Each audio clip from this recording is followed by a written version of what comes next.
ALMA, the Finnish young pop star. I guess not that young, 24 years old, really burst on the scene at age 17 on the Finnish Idol TV show where she came in fifth.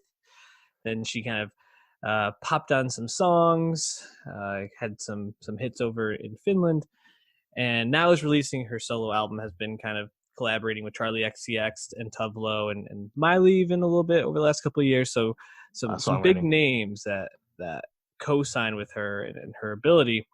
And with her debut album, Have You Seen Her? I think she really makes a statement as she bursts into the scene as a pop star. She had a couple of singles back in 2017 that charted, but this is really the I think the first statement she's making. And what I take away from this is she has the ability to write a hell of a hook. Her choruses are incredibly catchy, and her vocals are fantastic. I don't think all of her song choices in terms of like the sonics of it always feel like they match or feel right.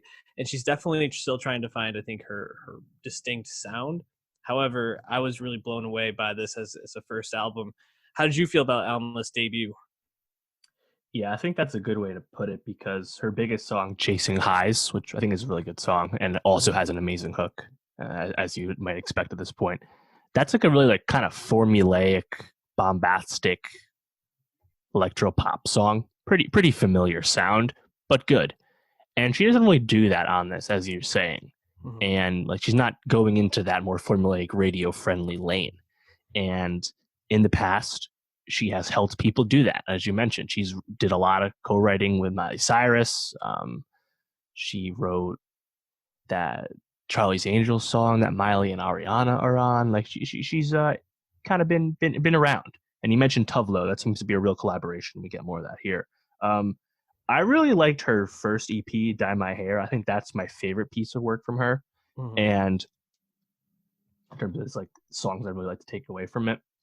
But I think your point about this a statement of like kind of like artistic intent for Alma on this debut album, it is clear that she kind of has more interest in her art than just kind of chasing that easy success that she's talented enough to easily find.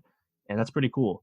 You know, she was it's funny, she's on Pop 2 with Charlie XCX. She's on Out of My Head, which is a great song. But I feel like I didn't really like remember or have that like resonate about who she was until I saw on YouTube in 2018 she does background vocals on Dua Lipa's BBC Live Lounge version of I Don't Give a Fuck, which is kind of an iconic video because it's Dua doing that song with background vocals from Alma, Mo, Charlie, and Zara Larsson. It's kind of like all these like European queens of pop. And that's basically all the comments. Like, imagine having these people on your background vocals. That was the first time I really like remembered who she was. And if you listen to or read some of the press she's done for this album, it seems like her team wanted to delay this, but she was, wanting to keep this original plan and has been trying to get to this point of this debut album. It's finally here for her after being around for quite a while, even though she's not that old.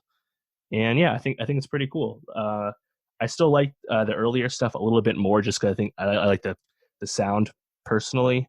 But I think this is still pretty cool, and I think there's definitely some songs that you can appreciate on Have You Seen Her. So definitely in on Alma. You know, it's funny because the title track is the first one, and that's almost the song that I feel like is the least fits in the least in this album. It's so MIA bombastic that like when we got to like the second or third song, it felt like she was finding more of her groove, which is really, at least to me, this more like traditional pop sound. She's experimenting with a couple of flares of other genres here and there, but really her vocals are just primed to be a pop star moving forward. Have You Seen Her, the song, almost like felt like a huge outlier on this and her taking a real chance. I think the song I come back to, and I think because it not only highlights the thing I like best on this album is her ability to write hooks, but how she really drives those hooks home with such like flawless vocals is the last track, Final Fantasy. Like the way that she hits that note in the chorus, Final Fantasy, like just like gets stuck in my head every time. I just want to keep going back to it. That's probably my favorite song off this. But you mentioned a couple of them that you felt were worthy of talking about. Which ones stood out to you? I also really liked My Girl and Loser also Mm, towards the end. I think those are just, yeah. again, she has a way of, even when these are not like conventional pop songs, they still have really catchy elements to them. And that, I think it just speaks to her songwriting and her range. She's a Yeah. really strong voice. She's a unique artist, and even her look, it feels like it's taking a little bit of like Billie Eilish inspired style and mixing in these like amazing vocals and with trying to craft a unique sound. So definitely someone we'll be keeping our eye on moving forward, and probably adding a song or two to the playlist. Any other thoughts on Alma before we move on? Just shout out the European pop singers, man. There's a lot of them right now. Kim Petras from Germany is also popping off. And Zara Larsson's gearing up for her third album. Alma. There's you know, there's more than just Robin these days. It's kind of cool. It's like a lot of other genres. They're just a big influx of talent. So we'll be looking out.